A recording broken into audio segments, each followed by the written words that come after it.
예수님께서 말씀하셨습니다. 나는 너의 친구다. 그리고 다시 오늘 우리에게 질문하십니다. 너는 나의 친구가 되겠느냐? 이 초청에는 저와 여러분 각자가 대답해야 될 줄로 믿습니다. 예수님의 친구가 되시겠습니까? 아멘한 분들에게 예수님은 이렇게 말씀하십니다. 18절입니다. 세상이 너희를 미워하리라. 세상은 예수님의 친구 되려는 사람, 예수님의 친구인 사람을 미워한답니다. 그 이유를 예수님은 19절에서 이렇게 말씀하시지요. 내가 너희를 세상에서 택하였기 때문이다. 교회는 사회에서 잘 쓰지 않는 용어를 쓰는 경우가 있습니다. 그 중에 하나가 세상일 것 같습니다. 성경이 말씀하는 세상에는 세 가지 종류가 있습니다. 첫째, 피조 세계로서의 세상입니다. 하나님은 세상을 창조하시고 창조하신 세상을 보시면서 좋아하셨습니다. 그러므로 여기에서 세상은 하나님이 보시기에 좋은 세상입니다. 두 번째, 구원의 대상으로서의 세상입니다. 요한복음 3장 16절은 이렇게 말씀하시죠. 하나님이 세상을 이처럼 사랑하사 독생자를 주셨으니. 왜 독생자를 주셨습니까? 누구든지 예수님을 믿고 영생을 얻게 하기 위함입니다. 여기서 세상은 구원을 얻어야 할 사람들을 가리킵니다. 세 번째로 악의 구조로서의 세상입니다. 아담과 하와 이후에 그들의 타락 이후에 세상은 뒤틀리고 변질되어 버렸는데 그 배후에는 사탄이 있습니다. 그러므로 성도는 세상에 물들어서는 안 됩니다. 세상과 구별된 삶을 살아야 합니다. 그리고 더 나아가서 교회와 성도는 세상을 하나님 나라로 변화시켜 가야 합니다. 여기서 말하는 세상은 악의 구조로서의 세상, 변혁시켜야 할 세상을 뜻합니다. 자, 그러면 세상이 너희를 미워하리라 라는 이 말씀에서 세상이란 이 세 가지 중에서 몇 번째 세상을 가리킬까요? 세 번째이지요. 악의 구조로서의 세상, 우리가 고쳐나가야 될 구조악으로서의 세상을 의미합니다. 2017년에 고등학교 실습생, 고교 실습생인 고 이민호 군이 사망하는 사건이 있었습니다. 민호 군은 프레스 기계에 목과 몸통이 눌려서 사망했습니다. 당시 민호 군의 나이는 불과 18세였습니다. 18번째 생일을 나흘 앞둔 날 사고를 당한 것입니다. 사람의 몸의 일부나 몸이 끼이면 자동으로 멈추는 시스템이 그 현장에는 없었다고 합니다. 법에 따르면 현장 실습생에게는 담당자를 배치해야 하지만 사고 당시 민호 군은 혼자서 작업장에서 일하고 있었다고 합니다. 2017년 전주시 한 통신사 콜센터에서 현장 실습 중이던 역시 고교 실습생 홍모 양은 자신은 콜수를 다 채우지 못했다는 문자를 남긴 채 극단적인 선택을 했습니다. 이 어린 학생의 안타까운 죽음은 최근 다음 소위라는 영화를 통해서 우리에게 다시 한번 모티브가 되어 주었습니다. 영화는 홍모 양 이후에 6년도 더 지났지만 상황은 크게 달라지지 않았음을 고발하고 있습니다. 2021년에는 전라남도 여수시 웅천동 요트 선착장에서 역시 고교 실습생 고 홍정훈 군이 사고로 사망하는 사건이 있었습니다. 특성화 고등학교 관광레저과에 다니는 18세 홍정훈 군은 사고 약 일주일 전부터 요트 선착장에서 현장 실습을 하고 있었어요. 그가 실습할 내용은 그의 과답게 요트에 탑승하는 관광객에게 식사 등의 서비스를 제공하고 안전 안내 등의 일을 하는 것이었습니다. 하지만 이날 홍구는 혼자 7톤 크기의 요트 아래로 잠수하여 조개와 해조류를 제거하는 일을 맡았습니다. 2인 1조로 해야 하는 작업이지만 그 규정은 지켜지지도 않았습니다. 권장 무게보다 더 무거운, 훨씬 더 무거운 10kg짜리 추를 달고 작업했다고 합니다. 홍정훈 군은 잠수 관련 자격증도 없었습니다. 홍 군은 물을 무서워했고 수영도 하지 못했다고 합니다. 잠수 작업은 만 18세 미만 미성년자에게 시키는 것 자체가 근로기준법상 불법이라고 합니다. 홍정훈 군의 사망사고 나흘 후에 이 요트 업체는 다른 손님을 태우고 운항을 재개했다고 합니다. 싼 임금으로 비정규직이나 실습생들을 마음대로 부릴 수 있게 하는 이 세상의 악한 구조가 바뀌지 않는 한 다음 소위들은, 다음 이민호 군은, 다음 홍양은, 다음 홍정훈 군은 계속해서 나올 것입니다. 예수님은 내가 너희를 세상에서 택하였다라고 말씀하시죠. 여기에서 교회라는 뜻이 나왔습니다. 교회는 에클레시아라고 합니다. 에크는 엑시트 할 때 그 에크인데 나오다라는 뜻이에요. 탈출하다. 밖으로라는 뜻입니다. 클레오는 콜링이라는 뜻이에요. 이 두 단어가 합쳐진 것이 에클레시아입니다. 세상 밖으로 불러낸 사람들의 모임이 교회입니다. 그러므로 세상 밖으로 나오지 않으면 교회가 아닌 것입니다. 세상의 원리와 논리와 구조에서 해방되지 않으면 교회가 아닌 것입니다. 예수님은 자기의 성공을 위해서라면 얼마든지 남을 이용해도 된다라고 하는 세상에서 우리를 불러내셔서 남에게 대접받고 싶은 대로 남을 대접하라고 우리를 가르치셨죠. 이윤 추구를 위해서라면 사람을 착취해도 된다는 세상 밖으로 우리를 불러내셔서 내 이웃을 내 몸과 같이 사랑하라고 가르치셨습니다. 그래서 세상은 예수님을 미워한 것입니다. 그리고 예수님의 친구인 우리도 미워하는 것입니다. 그런데 여러분, 교회 안에도 여전히 세상의 원리와 논리와 구조가 존재합니다. 왜냐하면 죄인들이 모여 있으니까요. 그러므로 교회는 끊임없이 말씀으로 교회를 개혁해 가야 하는 것입니다. 또한 세상 밖으로 나온 사람들이 교회 밖에도 존재한다는 것을 우리는 늘 인정해야 합니다. 세상의 원리와 논리에 대항하여 세상을 좀 바꾸어 보려고 애쓰는 사람들이 넌 크리스찬 중에도 있습니다. 그러므로 우리는 교회 안팎에서 세상에 대항하는 이들과 연대하고 서로 도와야 할 것입니다. 저는 우리 교회가 말씀 앞에서 계속해서 개혁되기를 원합니다. 또한 교회 밖에 있으나 하나님의 나라의 가치를 추구하는 NGO 단체와 사회 선교적 차원에서 연대하고 도울 수 있기를 소망합니다.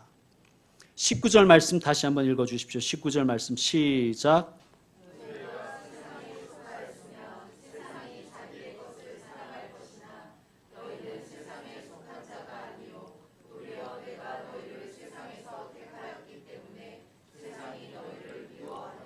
아멘. 원래 우리는 세상의 친구였습니다.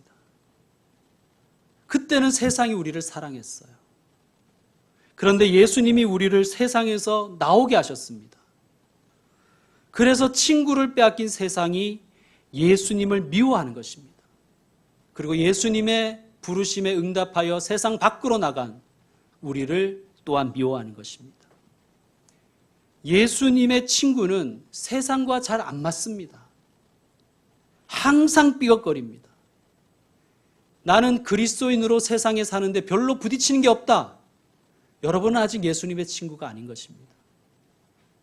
참된 교회, 참 그리스도인은 세상에서 힘들어합니다. 세상은 우리가 예수님의 친구로 살지 못하도록 계속 우리를 공격하고 압박하고 박해합니다. 그리고 다시 세상에 빠지도록 우리를 함정에 빠뜨리려고 애씁니다. 혹시 세상에서 그런 일들을 경험하셨습니까? 하나도 이상하게 여기지 마십시오. 오히려 이게 정상이구나, 그렇게 생각하시길 바랍니다. 왜 그러느냐? 그 근본적인 이유를 요한복음 3장에서 이미 말씀하셨습니다. 육으로 난 것은 육이요 영으로 난 것은 영이니. 여러분께 묻습니다. 여러분은 어디로부터 난 사람들입니까? 이런 질문에 우물쭈물하면 안 되는 것입니다. 육으로 난 것은 육이요 영으로 난 것은 영입니다. 다시 묻습니다. 여러분은 어디로부터 난 사람들입니까?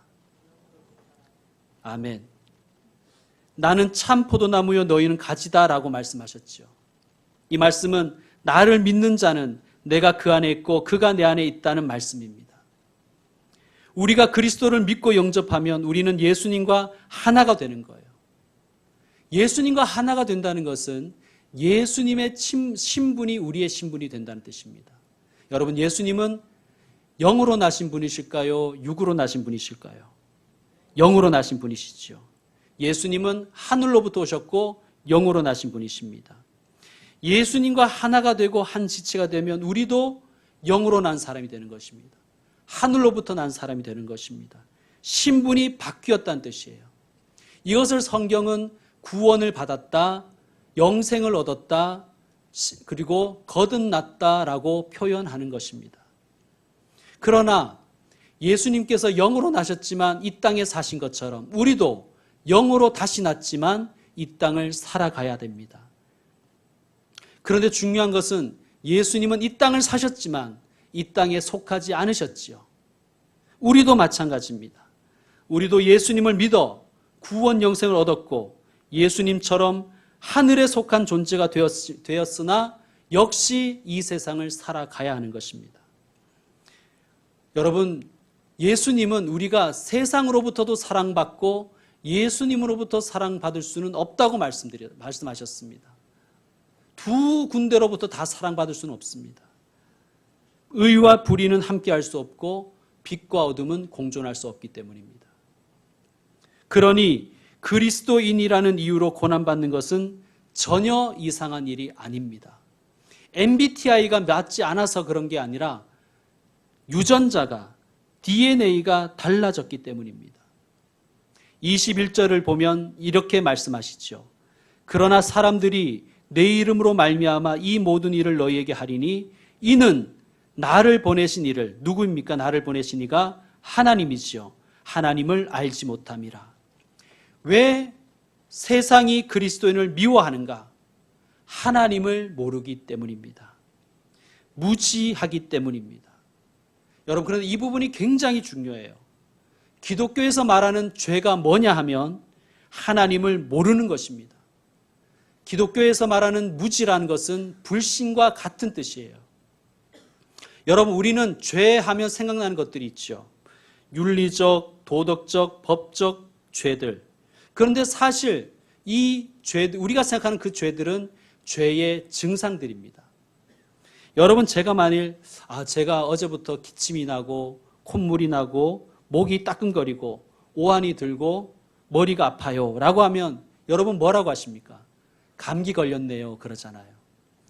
여러분, 감기 바이러스에 감염된 것이 병이죠. 기침, 콧물, 오한, 두통 같은 것들은 감기에 감염된 증상들입니다. 마찬가지입니다. 우리가 생각하는 살인, 강도, 도둑질, 거짓말, 미움, 다툼, 불효, 불법적인 일들, 비도덕적이고 윤리적인 행동들은 우리가 죄라는 질병에 걸린 증상들입니다. 하나님을 모르기 때문에 나오는 증상들입니다. 하나님을 믿지 않기 때문에 나오는 죄의 증상들인 것입니다. 자, 22절을 여러분 읽어주십시오. 22절 시작.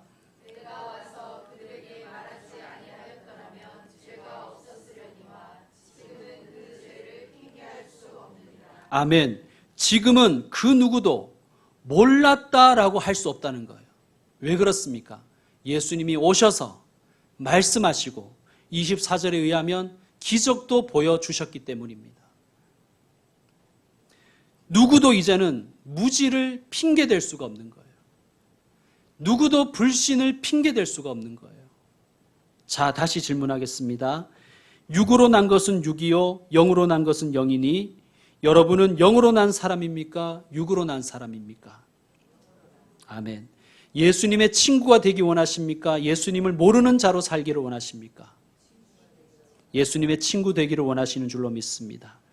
예수님의 친구가 되는 것, 이것을 세상이 제일 싫어하는 거예요. 사탄 마귀는 예수님을 향한 유혹과 핍박을 예수님의 친구가 되려는 우리에게, 예수님의 친구로 살려는 우리에게 퍼붓는 것입니다. 그런데 다행히도 우리가 예수님의 친구로 살 수 있도록 도와주시는 분이 계십니다. 바로 성령님이십니다. 자, 먼저 26절을 읽어주세요. 26절 시작.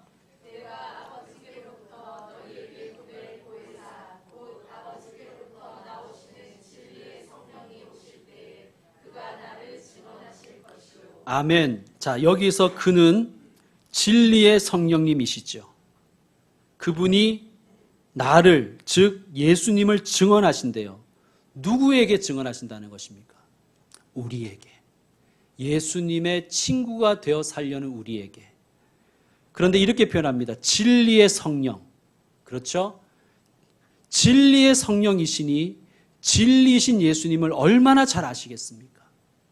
그러므로 진리의 성령께서 진리이신 예수님을 우리에게 잘 가르쳐 주시는 것입니다.